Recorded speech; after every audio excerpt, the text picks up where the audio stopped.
우리 성도님 주님 이름으로 환영하고 귀한 예배 가운데 우리가 하나 되고 회복되는 역사가 있게 되기를 바랍니다. 요한복음 17장은 대제사장적인 기도입니다. 예수님께서는 자기 자신을 위해서 먼저 기도했는데 십자가 잘 지게 해달라고 기도했고, 두 번째는 이제 제자들을 위해서 기도했고, 세 번째는 그 제자들을 통해서 오게 될 교회를 위해서, 후세대를 위해서 기도를 했는데, 오늘은 이제 제자들을 위한 기도지만은 사실은 우리들을 위한 기도입니다. 성도는 누구냐? 하나님 아버지께서 세상에서 건져서 예수님께 맡긴 영혼이라고 말씀을 합니다. 그러니까 예수님께 맡겼으니까, 예수님께서 맡았으니까 책임지고 우리를 사랑하셔서 잘 양육해서 하나님의 멋진 자녀가 되도록 해야 되는 것입니다. 여러분, 만약에 친척이 그 자녀를, 귀한 자녀를 맡겼으면 어떻게 해야 되겠습니까? 구박하면 안 되겠죠. 부모보다, 그 사람보다 더 잘 키워가지고 되돌려 줘야 되지 않겠습니까? 교회는 어떤 곳이냐? 교회는 가난한 영혼들, 병든 영혼들, 버려진 영혼들, 방황한 영혼들, 실패한 영혼들, 이런 사람들로 채워져 있습니다. 우리 같으면 온전한 사람들, 다 갖춘 사람들, 뭐 어디 내놔도 부럽지 않는 사람들, 겉으로는 그래요. 속으로 들어가 보면 다 실패자들입니다. 겉으로는 뭐 저 사람 대단한 것 같은데 들어가 보면 아니에요. 아픔이 있어요. 진짜 문제 없는 사람들은 절대 안 옵니다. 이 교회는 어떤 곳이냐? 하나님께서 그런 정말 스스로 살아갈 수 없는 사람들을 맡겨놨어요. 맡겨놨으면 교회에서 뭐 해야 됩니까? 잘 사랑으로 양육해서 그냥 멋진 하나님의 자녀 만들어놔야 되는데 도리어 마귀 자식 만들고 더 망가뜨려 놓고 그렇게 하면은 하나님이 너무너무 마음 아파해 하시고 절대로 그 교회를 용서하지 않을 것입니다. 그러니까 세상적으로 봤을 때는 별 도움이 안 되는 사람들이에요. 세상적으로는 정말 다 갖춘 사람들이 왔으면 얼마나 좋겠어요. 그렇지 않아요. 주님께서는 피값으로 그 영혼들을 책임지고 세워서 최고의 인생이 되게 했고, 그 애들이 너희들도 그렇게 해라는 겁니다. 능평교회 온 사람들 어떻게 해야 됩니까? 마지막이다 생각하고 온 것이지 않겠습니까? 그러면은 정말 은혜 밖에서 어디 내놔도 부끄럽지 않도록 그렇게 책임감을 가지고 영혼들을 양육해라, 그 말씀을 하고 있는 것입니다. 첫 번째는 아버지께서 맡기신 영혼입니다. 6절, 세상 중에서 내게 주신 사람들에게 내가 아버지의 이름을 나타내었나이다. 그들은 아버지의 것이었는데 내게 주셨으며 그들은 아버지의 말씀을 지키었나이다. 여기 보면 주님께 맡겨진 영혼을 뭐라고 말씀하냐니까 하나님께서 세상 중에서 예수님께 주신 사람들이라고 정의를 합니다. 죄악 세상에서 구원받은 영혼들이죠. 창세전에 예정하시고 때가 되어서 아들을 보내서 아들의 피로 구속받은 그런 백성들이라는 겁니다. 굉장히 역사가 깊죠. 뿌리가 깊죠. 그리고 엄청난 일들이 일어났다는 것을 알 수가 있죠. 예수 믿는 것은 적극적으로 내가 믿고 싶어서 믿은 게 아닙니다. 하나님께서 창세전에 예정하시고 때가 되어서 아들을 보내서 십자가에 죽게 하시고 또 우리에게 성령을 보내셔서 믿게 하셔서 정말 망가진 영혼을 살리는 겁니다. 이거는 뭐 어마어마한 일이죠. 세계가 왜 존재합니까? 세상 죄악 속에 살아가는 사람들을 한 사람이라도 더 구원하기 위해서 세상의 역사가 계속되는 겁니다. 구원할 사람 없으면 끝나는 걸 겁니다. 주님은 맡겨진 영혼을 자기 사람이라고 여기지 않았다고 말씀하고 있습니다. 그들은 아버지의 것이었는데 내 것이 아니라는 거예요. 하나님 거라는 겁니다. 제가 이제 부목사로 오랫동안 사역을 했는데요. 그 교회에 있는 그 성도님들은 누구 겁니까? 하나님의 것이죠. 근데 부목사님 저에게 있어서는 담임 목사님의 향입니다. 그게 굉장히 중요한 거예요. 제가 거기서 사역을 하지만은 위임받은 일정한 그 부분에서 가르치고 양육하는 것입니다. 이걸 잃어버리면 안 돼요. 중요한 거예요. 그래서 그 목사님의 목회 원리를 따라야 되는 겁니다. 가르칠 때도 그 원리에 따라서 대리해서 가르치는 것이지 내 가르침을 하면 안 되는 거예요. 신방도 내가 가는 게 아니에요. 대리해서 가는 겁니다. 그 가서 대리해서 이야기를 해야 돼요. 자기 막 하고 그렇게 하면 안 돼요. 최선을 다했지만은 맡겨진 영혼이구나 하는 것을 한순간도 잊어서는 안 된다는 겁니다. 그러면 반드시 잘못되게 돼 있어요. 주님은 맡겨진 영혼들이 어떤 존재인가 하는 것을 알았습니다. 맡겨진 영혼들이 어떤 사람들입니까? 서론에서 얘기했듯이 다 갖춘 사람들이 아니에요. 너무 아픔이 많은 사람들이고 가난한 사람들이고 오갈 데 없는 사람들이고 인생의 길을 못 찾은 사람들이고 지금 막 그냥 버벅대고 있는 그런 사람들이죠. 정말 길을 잃은 영혼들입니다. 길을 잃은 영혼들. 그 사람들이 왜 아버지께 나옵니까? 아버지께 소망을 두고 이제 마지막이다. 여기서 내가 주님 못 만나고 여기서 내 길 못 찾고 여기서 내 구원 못 받으면 나는 길이 없다. 정말 그 지푸라기라도 잡으려고 하는 그 은혜의 심령으로 나온 사람들이라고 말씀하고 있습니다. 예수님께서는 그 영혼들을 위해서 십자가에 목숨을 바쳤다고까지 고백하고 있는 것입니다. 저는 목회를 하면서 오랫동안 어린이 전도를 했습니다. 어린이들 전도하기 쉽지가 않아요. 얘들. 그래서 뭐 집집마다 막 찾아가는데 애들의 특징은 짱 박혀. 굉장히 숨바꼭질처럼 잘 숨어 있어요. 그거 전부 다 그 지구문 같은데 전부 다 들어가가지고 전부 다 그 색출해내야 돼요. 오락실 가면 애들 막 게임하고 있어. 막 주인이 저를 너무 싫어해요. 왜냐니까 자꾸 게임 망쳐가지고 데려 나오니까. 놀이터에 가면 애들 막 놀고 있는데 막 하자고 하면 안 와요. 애들이. 설득해서인지 겨우 장의자에 딱 앉아놓습니다. 걔들이 뭐 예배 드릴 준비가 하나도 안 돼 있습니다. 그런데 딱 앉아 있는 그 아이들의 모습을 보면은 그렇게 감동이에요. 이야, 내 인생을 다 주어도 아깝지 않는 그런 심정이 들어요. 어린 아이들이 뭐 헌금을 합니까? 어린 아이들이 예배 드리 보면요, 특히 이제 준비가 안 된 영혼들이니까 세상 아이들이니까 아예 뭐 여기서 싸우면 여기서 막 뭘 하면 여기서 또 막 난리가 나고 설교 재미없다고 그러고 애들은 안 숨기거든요. 재미가 없다고 그래요. 막 떠들고 장난치고 얘들에게 뭐 기대할 게 뭐가 있겠습니까? 그런데도 안 그래요. 너무 소중한 겁니다. 왜냐하면 이 아이들이 한 명이라도 어릴 때 예수 만나면은 이 평생을 건지는 정말 최고의 투자거든요. 이게. 그들 토요일 날 모였는데 토요일 오후 그 애들 얼마나 놀고 싶고 게임하고 싶겠습니까? 재미없는 설교 들어주는 게 얼마나 감사해요. 애들. 그래서 예배 시간에 설교도 하지만 머리 숫자를 세고 있어요. 속으로 하나 둘 셋 넷. 왜 세냐 하니까 몇 명 왔나 세는 게 아닙니다. 한 명 한 명들이 귀하다는 게 이게. 그 세고 있으면 막 그렇게 기쁜 거 이게. 성도님들은 한 번씩 그 예배 시간에 좀 늦게 오기도 합니다. 그럼 막 데려와야 되나 말아야 되나. 목사님이 분명히 또 탁 보고 찍어 놓을 텐데. 막 또 어떤 분들은 한 달 내내 안 나오시다가 막 이절만 하면 또 이렇게 얼굴을 내미시는 분들이 계세요. 그러면서 막 굉장히 죄진 것처럼 이러면서 자격지심으로 막 제 눈을 피하면서 오기도 하고 이렇게 합니다. 동북에서 그렇다는 게 아니고 다른 교회에서 그렇게 많이 했다는 겁니다. 설교 방해될 수도 있고 또 목사님한테 좀 우를 끼친 듯 하고 그렇게 하는 겁니다.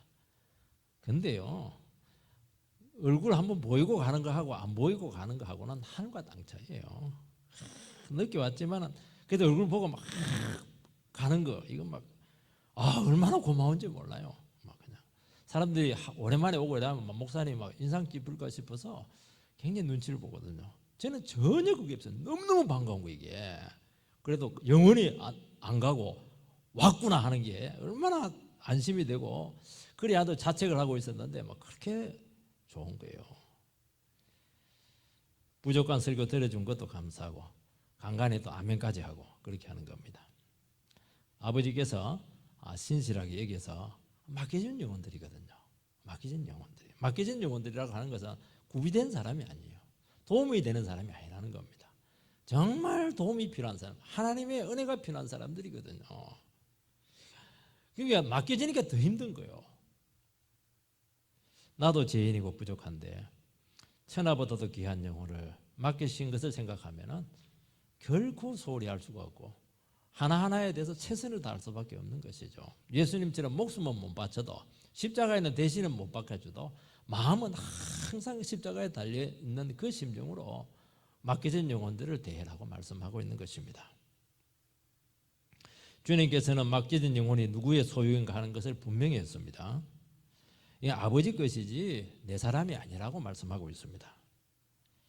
사람은 자기 새끼가 되고 자기 자녀가 되고 자기 소유가 될 때 그렇게 애착이 가요.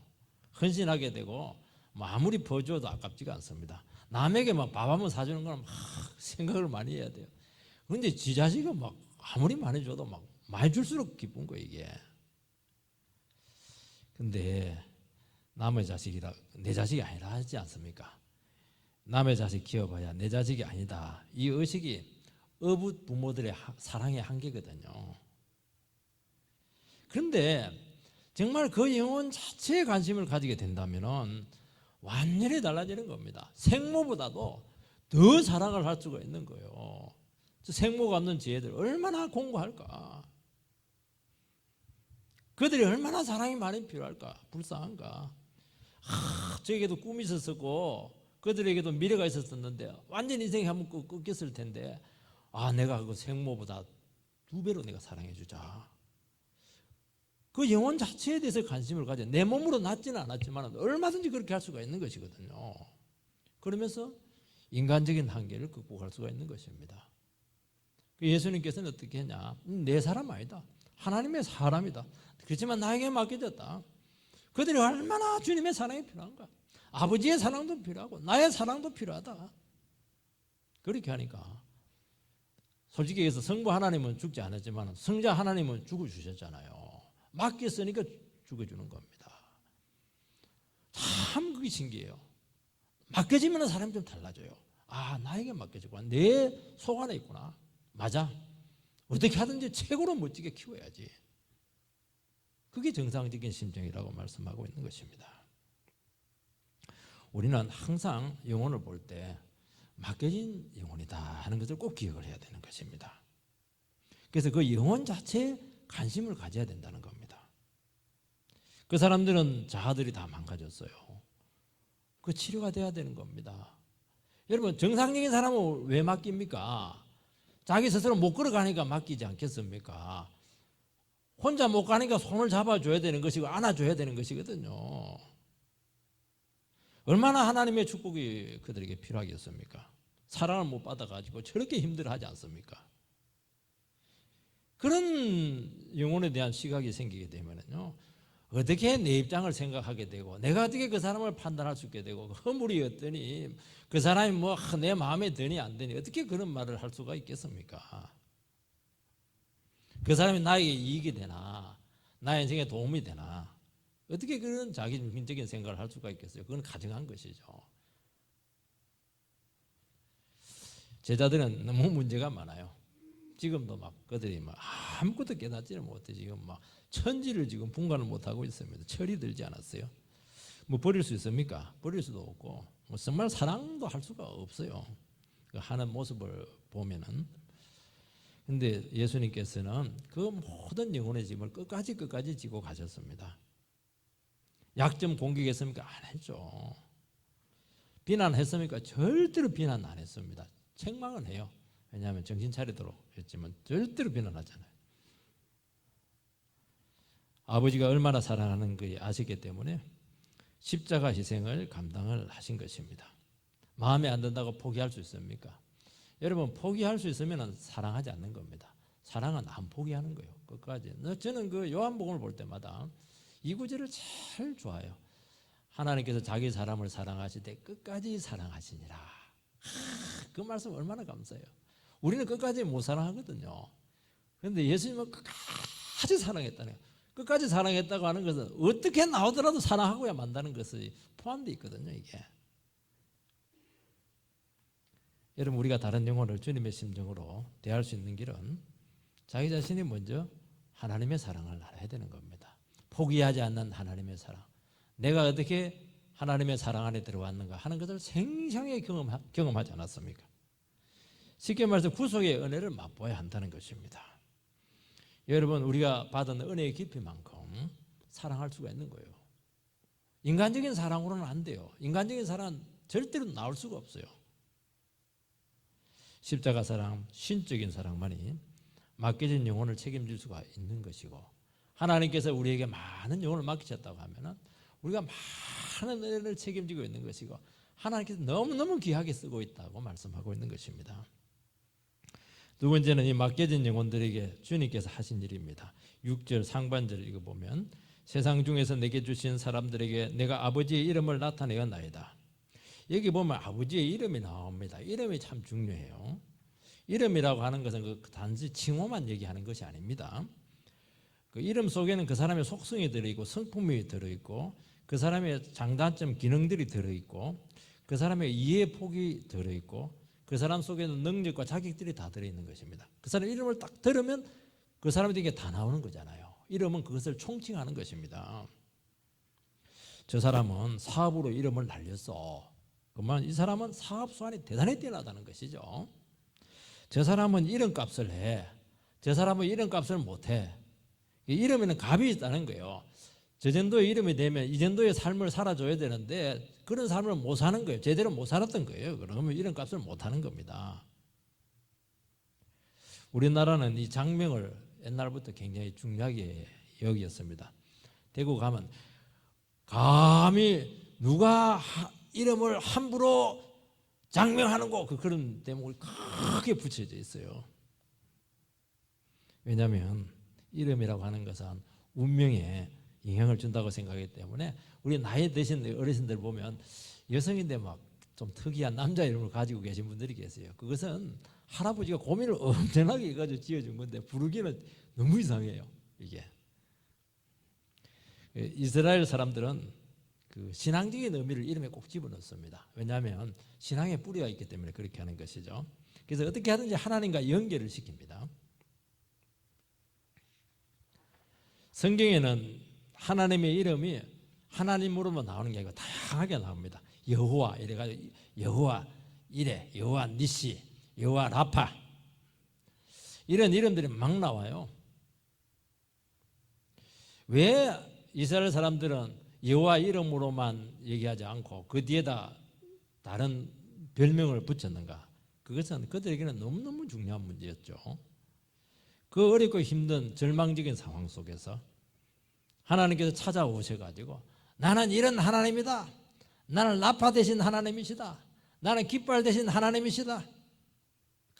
나는 여호와 이레 대신은 하나님이시다. 다 보여준 거예요. 이게 그냥 보여준 게 아니에요. 존폐가 위태로운 극단적인 절망적인 상황 속에서 나타나셔가지고 나는 이런 여호와야, 나는 이런 여호와야, 뭐 그렇게 했던 것입니다. 그래서 하나님 이름이 너무 많아요. 너무 많아. 이게 이름이 많다고 하는 것은 각자마다 부르는 이름이 다르다는 것입니다.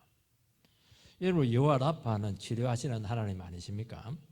이스라엘 백성들이 출애굽해서 광야길을 걸어가는데 목이 말라, 물이 없어, 목마르다, 속이 탄다, 죽겠다, 원망불평 온갖 것 다 합니다. 물이 딱 나타났어요. 물 나타나면 우리나라 사람들은 어떻게 합니까? 급히 먹지 못하도록 거기다가 나뭇가지도 넣고 그렇게 하잖아요. 불끈불끈 먹으면 안 되거든요. 그런데 막 분노로 그냥 팍 먹은 거예요. 냄새가 이상해. 그게 마라라고 해서 썬물을 해서 동물입니다. 복통을 해가지고 다 죽어버리는 거예요. 여러분 질서도 좀 지키고 감사한 마음으로 먹고 이렇게 하면은 냄새도 맡게 되고 한두 사람 딱 먹어보면 이상하다 이라고 해서 이거 위험하다 그렇게 할 텐데 막 분노로 먹으니까 막 그냥 다 엎어져가 다 먹은 거예요. 싹 다 죽은 거예요. 이게.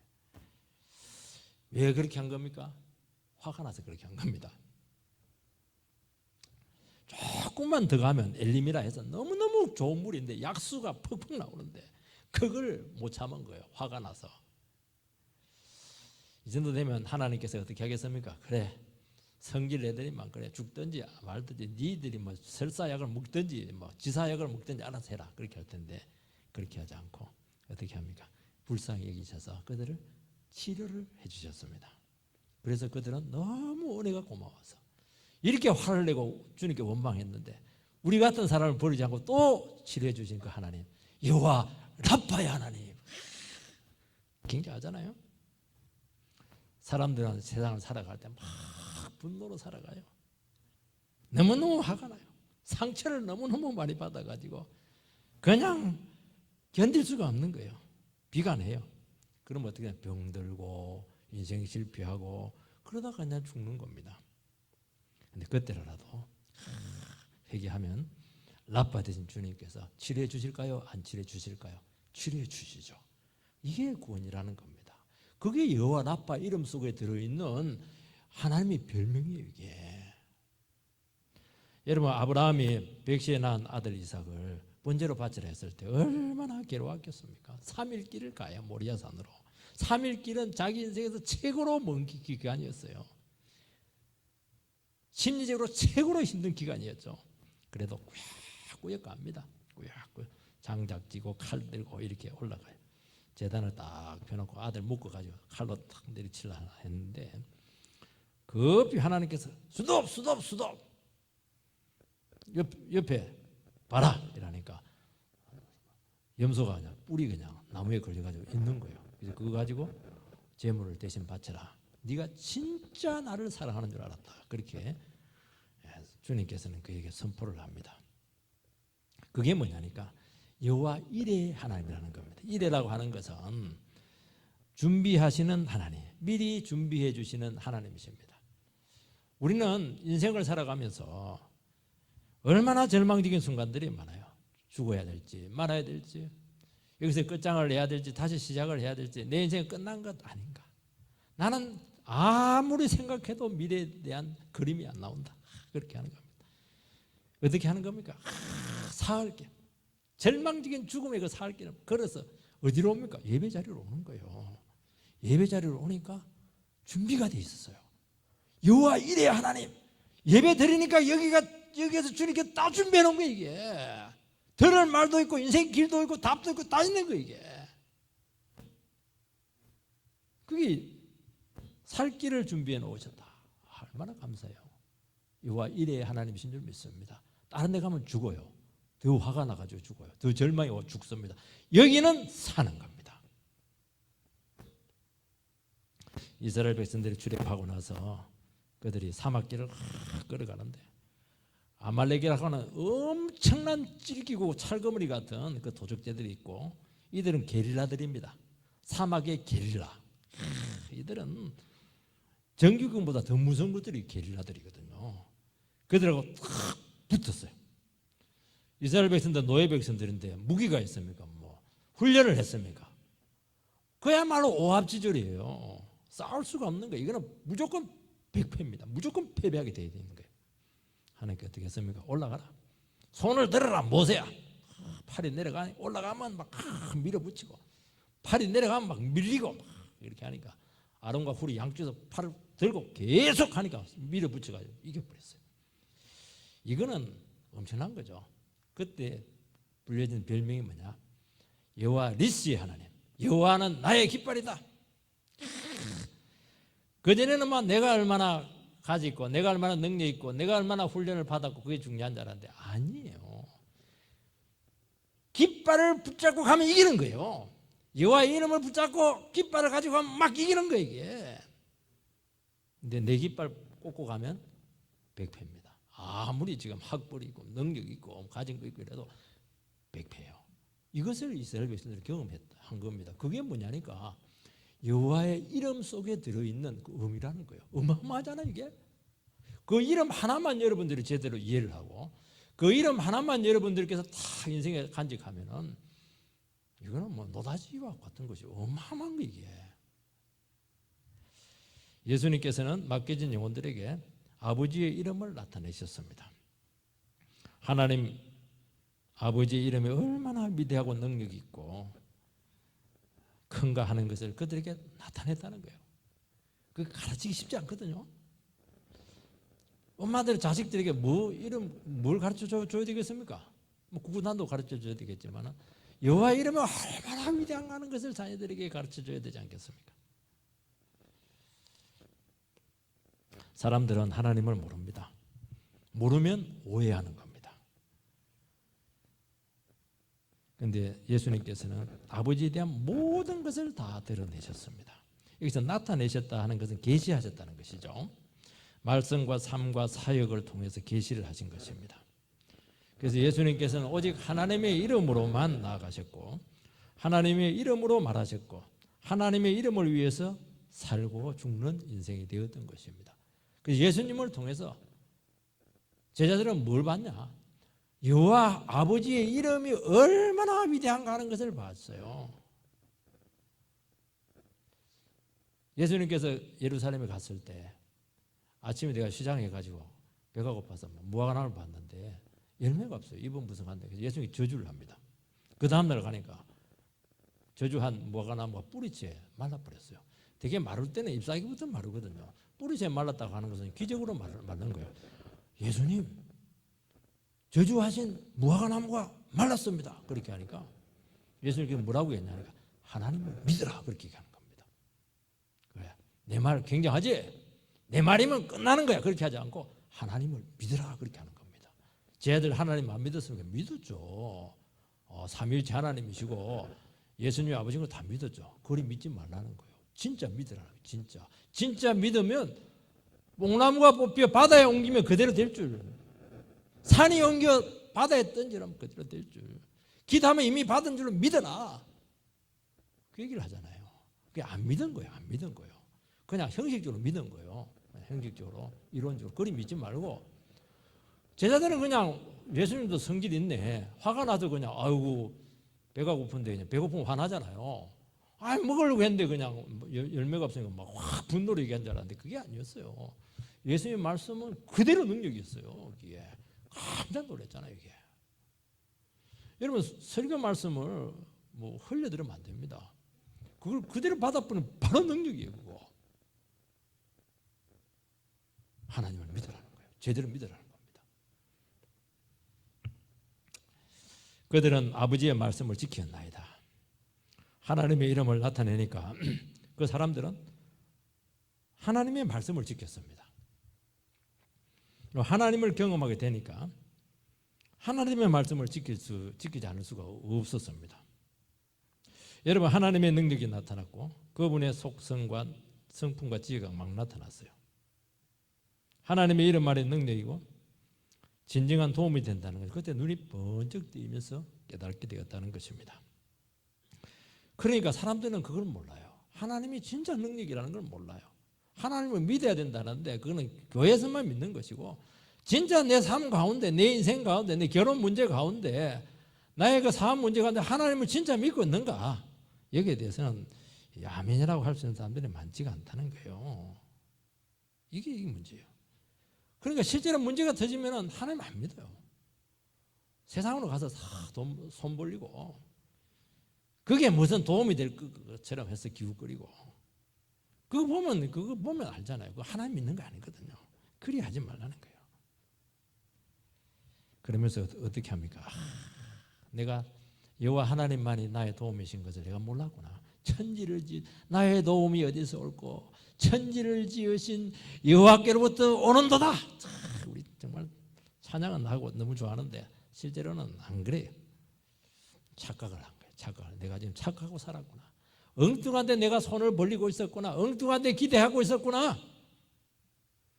하나님의 이름이 나를 책임져 줄 텐데 내가 다른 데 지금 관심을 쓰고 있었구나.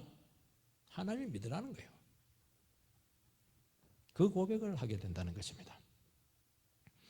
여러분 하나님의 이름을 알게 된 영혼들은 하나님께서 왜 내 문제에 개입하는지, 왜 아들을 이 땅에 보내셔야 됐는지, 이 아들이 이 땅에 오셔가지고 무엇을 하다가 무엇을 하시고 가셨는가, 그에 대해 관심을 가집니다. 그전에 전혀 관심이 없었어요. 왜 내 사업이 어떻고, 내 공부가 어떻고, 내 미래가 어떻고, 내 지금 하고 있는 프로젝트가 지금 어떻게 되고, 시험이 어떻고, 이런 생각을 하지. 관심이 완전히 세상에 빠져 있었거든요. 그런데 하나님 이름을 가치를 딱 알게 되면 관심이 완전히 달라져요. 하나님께서 뭐 하고 있지? 하나님께서 왜 예수님을 보냈지? 예수님이 와서 한 게 뭐지? 여기에 관심이 있다니까요. 저 성도님이 어려운 가운데 있는데 기도 열심히 하고 있는데 저 성도님에게 지금 무슨 일이 일어나고 있을까? 그게 관심이 있다니까요. 저 성도님이 지금 뭐 집이 몇 평이야? 그런데 관심이 없어요. 거기에 관심이 거기에. 왜냐하면 거기는 하나님의 이름이 나타난 것이거든요. 그래서 인생에서 진정으로 해결해야 될 것이 무엇인가 관심이 달라진다는 것입니다. 주님은 모든 것으로 아버지를 나타냈습니다. 주님은 아버지만 나타내기 위해서 그분의 뜻만 나타나도록 스스로를 철저히 낮추시고 제안했습니다. 예수님은 아무것도 없었어요. 나는 머리 둘 곳도 없다. 여우도 굴이 있는데 나는 머리 둘 곳도 없다. 나는 집도 절도 아무것도 없다는 거예요. 그런데 놀라운 것은 온갖 능력과 기적과 생명과 변화가 아무것도 없어진 예수를 통해서 나타나게 되었다는 것입니다. 예수님께서는 그 능력의 하나님의 아들이신데도 불구하고 초라한 인간의 육신을 입고 오셨어요. 그거는 뭐냐? 너희들과 똑같은 모습으로 같이 살아주겠다는 거예요. 너희들이 그러면서 인생의 본 모습을 보여주겠다는 겁니다. 본 모습은 뭐예요? 우리는 흙덩이잖아요. 뒷거리잖아요. 아담이 뭡니까? 흙이라는 뜻이거든요. 흙인데 생기가 확 부르니까 생명이 되어가지고 사람이 됐잖아요. 인간은 흙이에요. 흙에서 와서 흙으로 돌아가는 겁니다. 인간에게 영광스러울 수 있는 것은 하나님이 있기 때문에 영광스러운 것이죠. 그 예수님께 좋다. 너희들이 그 몸을 가지고 그 인생을 가지고 그렇게 죄를 많이 짓고 그렇게 탐욕적으로 살아가고 그렇게 하는데 좋다. 나도 한번 그렇게 가서 한번 너희들 같이 해볼게. 그렇게 어떻게 했습니까? 이 흙덩이 같은 몸을 입고 철저히 아버지께 제안시키셨고 말씀만 순종했고 아버지만 나타내고 죽기까지 순종을 한 거예요. 사람들은 어떻게 생각하냐? 아니 이 몸을 가지고 어떻게 하나님 말씀대로 삽니까? 어떻게 율법을 지킵니까? 어떻게 다른 영혼들을 사랑해요? 어떻게 죄의 유혹을 이깁니까? 전부 다 핑계대요. 아니라는 거예요. 좋다. 나도 육신 입고 와서 너희들처럼 한번 해볼게. 다 했잖아요. 특히 그 절정이 십자가지 않습니까?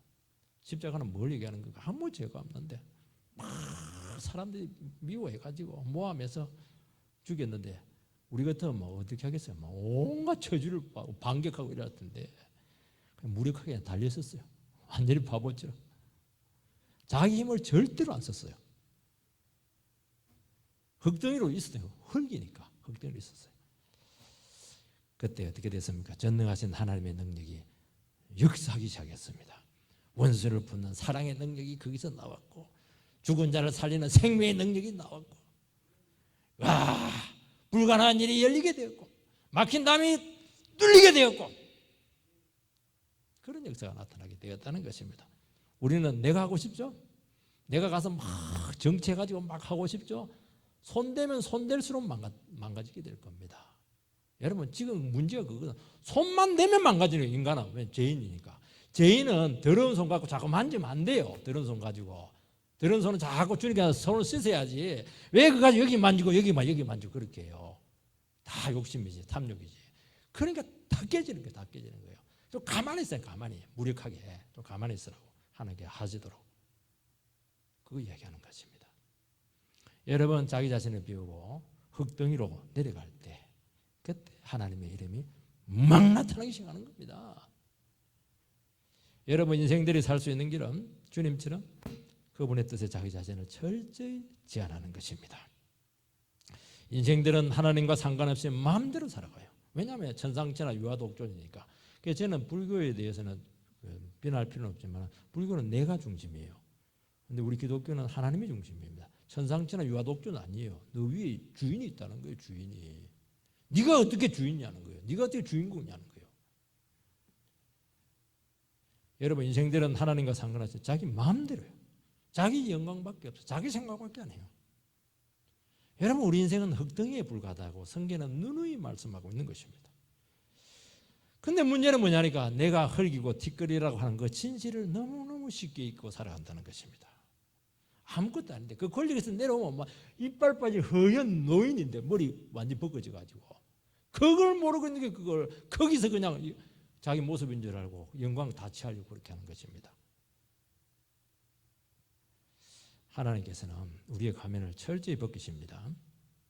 세상 것으로 치장한 힘이 얼마나 강력한지 내가 본질이 무엇인가 하는 이것을 자꾸 잊게 한다는 거예요.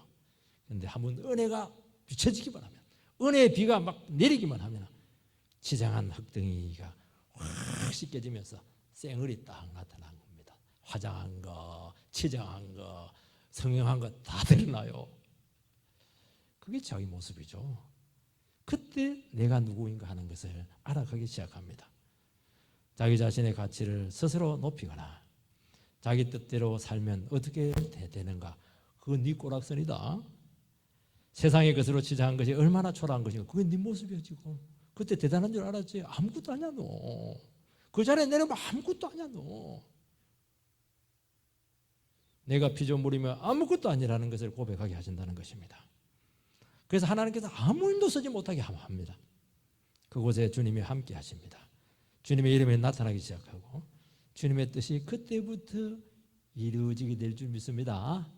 내가 살아있으면 아무것도 안 돼. 만사불통. 근데 내가 아무것도 아니고 티끌이구나, 그 인정하면 그때부터 막 만사형통이 될 줄 믿습니다. 그래서 내가 주님만 의지할 수밖에 없을 때, 주님 나 사랑하시는구나, 그 사람 속에 주님께서 살아계실 것입니다. 주님께서는 흙덩이로 된 육신을 입고 하나님을 나타냈습니다. 우리도 흙덩이 같은 육신으로 순종의 삶을 살아갈 수 있어요. 그것이 가능하리가 하면 내가 피조물이고 내가 아무것도 아니다는 것을 진실로 고백해야 될 줄 믿습니다. 모세가 얼마나 잘났어요. 애굽의 왕자 아니에요. 오빠 부대가 엄청나요. 오빠 좋아하시네. 주님께서는 그냥 광야로 쳐넣어가 사진도 지근지근 밟았어요. 그냥 처가살이 하게 하고 양치기로 하게 하고 완전히 잊혀진 존재가 됐죠. 낮아서 너무 낮아버렸어요. 기가 완전히 죽어버렸어요. 그때 주님께서는 불 붙는 떨기나무를 그를 불러서 신발 벗으라는 거예요. 그러면서 그에게 이름을 하나 줍니다. 나는 여호와다. I am who I am. 나는 스스로 계신 자다. 비동사죠. 비동사. 존재한다는 거, 있다. 존재한다는 겁니다. 언제 하나님이 있습니까? 나는 아무것도 아닌 존재가 됐을 때. 사진 동안 지근지근 밟혔어. 네가 그 애굽의 차기 대권 주자였다고. 아유 그래. 맞아. 확실히 낮췄을 때, 아무것도 아니고 티끌이 되었을 때, 그때 하나님은 그에게 존재했어요. 하나님이 함께 하신다는 거예요. 어디 가든지 함께해서 승리해 주겠다는 거예요. 지팡이 갖고 막 전부 다 역사를 일으켜냈지 않습니까? 7절에 보면 지금 그들은 아버지께서 내게 주신 것이 다 아버지로부터 온 것인 줄 알았나이다. 예수께 나온 영혼들은 자기 자신들이 하나님의 자녀인데 예수님께 맡겨진 것을 안다는 겁니다. 이건 참 귀한 거예요. 내가 하나님 자녀인데 내가 정말 예수께 맡겨진 영혼이구나. 여러분, 주님께 맡겨진 영혼은 버려진 자식이 아니에요. 부족한 자식 아닙니다. 아버지께서 책임질 수 없는 자녀가 아닙니다. 버려졌을 때는 문제가 많아요. 그런데 주님께 딱 찍어가지고 딱 맡겨버리면 달라지는 거예요. 위상이 완전히 달라져요. 자아상이 완전히 달라지는 겁니다. 여러분, 하나님 대신해서 위탁받아서 영혼을 책임질 수 있을 때 그것은 그 교회와 그 사람은 최고의 기회가 그 사람에게 온 것이에요. 하나님께서 나에게 그 영혼을 위탁 맡겨서 키우라는 거예요. 이게 그것은 기회죠. 말씀과 성령으로 가르칠 수 있는 기회가 온 것입니다. 그런데 문제는 뭐냐면 양육받고 위탁받은 그 영혼도 그 사실을 안다는 거예요. 그 의미를 안다는 겁니다. 그래서 자기 자신이 지도받는 것이 지도하는 당신이 위대해지는 것이라고. 내 같은 사람을 잘 만들어 놓으면 그 교회가 위대해지는 거예요. 그리고 그것이 당신이 축복받는 길이고 그것은 당신에게 인생 최고의 기회가 주어진 것이라고. 맡겨진 영혼들이 그걸 안다는 겁니다. 여러분, 제가 설교하지만은 왜 설교합니까? 맡겨줬으니까 설교하는 거예요. 여러분들께 들어주니까, 가르침을 받아주니까 제가 설교하는 것이 않습니까? 안 들어주면 내가 어떻게 설교를 해요? 그래서 신앙 안에서는 피교육자는 절대로 학비를 내지 않습니다. 학비는커녕 간식 주고 대접받아가면서 큰 소리 쳐가면서 오늘 저 설교가 막 고리타분하네 이래가면서 마음에 안 들어. 좀 쌈박해야지. 벨소리 다 해가면서 막 듣는 거예요. 음사를 부리면서 어떤 경우는 막 종처럼 막 부려요. 가르치는 사람을. 그러면서 막 지도받습니다. 세상에 그런 지도법이 어디 있어요? 잘 안 해주면 막 다음 주부터 내가 안 나올까 보다 막 이렇게 해버리고 그럼 막 제가 막 이 소리를 못해요. 바른 소리 했다가는 막 또 후회합니다. 안 나올까 싶어가지고. 제가 눈치를 살살 본다니까요. 여러분, 위탁받은 영혼은 하나님 앞에서 최선을 다합니다. 제대로 못하거나 하나님 앞에 불합격 판정받으면 위탁 금지령이 바로 내려집니다. 너한테는 안 맡기겠다는 거예요. 여러분, 우리가 영혼을 책임질 수 있는 기회가 주어졌을 때 하나님께서는 모든 자원과 능력과 지혜와 비용과 축복이 공급되는 줄 믿습니다. 그게 기독교예요. 8절, 나는 아버지께서 내게 주신 말씀들을 그들에게 주었사오며 그들은 이것을 받고 내가 아버지께로부터 나온 줄을 참으로 아오며 아버지께서 나를 보내신 줄도 믿었사옵나이다. 위대한 말씀이잖아요. 예수님께서 아버지께로 온 것을 아는 것은 그 말씀을 듣고 믿었다는 거예요. 성부의 말씀이죠. 영혼들은 특징이 하나가 있어요. 말씀을 딱 들으면 압니다. 아, 저것은 하나님의 음성. 지금 하나님께서 주신 말씀 안다는 거예요. 그리고 인생을 맡기는 겁니다. 여러분, 어디다 인생을 맡기겠습니까? 그 사람 보고 맡기겠으면 사람이 아니에요. 여러분들이 말씀이에요. 어떤 음성이 들리는가? 거기에서 어떤 음성이 선포되고 있는가? 그게 중요하다는 거예요. 규모가 아니에요. 그 사람들 있는 스펙이 아니에요. 그 속에 있는 거. 왜 그걸 믿고 영혼을 맡겨요? 안 되는 거예요. 그 사람은 도구에 불과한 거예요. 그 도구를 통해서 어떤 음성이 들리는가 그걸 확인하라는 겁니다. 그러면 여러분들 인생은 절대로 도둑맞지 않을 줄 믿습니다. 그런 은혜 가운데 서게 되기를 주의 이름으로 축원드립니다.